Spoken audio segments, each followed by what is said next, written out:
যুক্তরাষ্ট্রের সাবেক ও বর্তমান শীর্ষ নেতাদের নিয়ে গাজা ইস্যুতে নতুন করে বোর্ড অব পিস গঠন করেছে ট্রাম্প প্রশাসন। বোর্ডের চেয়ারম্যান হিসেবে দায়িত্ব পালন করবেন প্রেসিডেন্ট ডোনাল্ড ট্রাম্প। যুদ্ধ পরবর্তী গাজা শাসন ও পুনর্গঠন তদারকি হবে এই বোর্ডের মূল লক্ষ্য।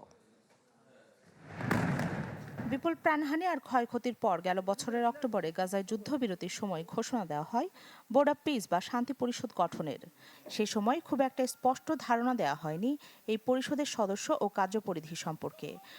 Furniture just smarter, JMG furniture. শুক্রবার জানানো হলো বিস্তারিত।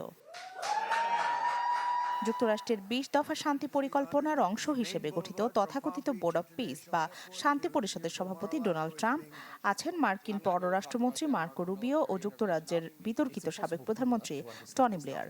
ট্রাম্পের মধ্যপ্রাচ্য বিষয়ক দূত স্টিভ উইটকফ ও তার জামাতা জ্যারেড কুশনারও থাকছেন প্রতিষ্ঠাতা নির্বাহী পরিষদে। এছাড়া বিশ্বব্যাংকের প্রেসিডেন্ট অজয় বাঙ্গা, মার্কিন জাতীয় নিরাপত্তা উপদেষ্টা রবার্ট গ্যাব্রিয়াল ও একটি মূলধনী বিনিয়োগ প্রতিষ্ঠানের প্রধানও থাকছেন এতে। বলা হয়েছে বোর্ড অব পিস সাময়িকভাবে গাজার প্রশাসনিক কার্যক্রম তদারকি ও পুনর্গঠন কার্যক্রম পরিচালনা করবে। বোর্ড সদস্যরা গাজার স্থিতিশীলতা ও দীর্ঘমেয়াদী সাফল্যের জন্য গুরুত্বপূর্ণ ভূমিকা পালন করবেন বলে এক বিবৃতিতে জানিয়েছে হোয়াইট হাউস। আগামী কয়েক সপ্তাহের মধ্যে বাকি সদস্যদেরও নাম ঘোষণা করা হবে। গত বছরের ২০ অক্টোবর যুক্তরাষ্ট্রের মধ্যস্থতায় গাজায় যুদ্ধবিরতিতে সম্মত হয় হামাস ইসরায়েল।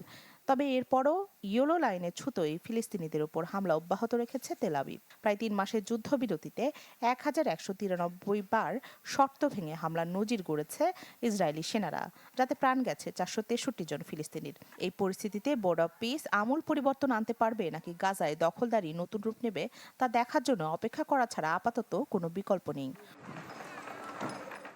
রাখি জেসমিন, চ্যানেল 24।